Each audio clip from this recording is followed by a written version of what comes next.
Hi, welcome back on Do It Yourself channel. Today I'm going to show you how to set up your network provider in your SIM cards in the Samsung Galaxy M15.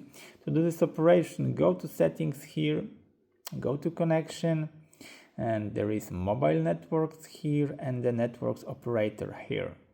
As you see, in this case, we have a select automatically. If you disable it, you will see the all networks provider around me, and you can choose others if you have some roaming. Yep, if not choice, go back. In the same way you can do with your SIM second, SIM 2. Of course, you can choose whatever networks you want to get the preferred of the networks. So that's it for now about the networks operators. Yep.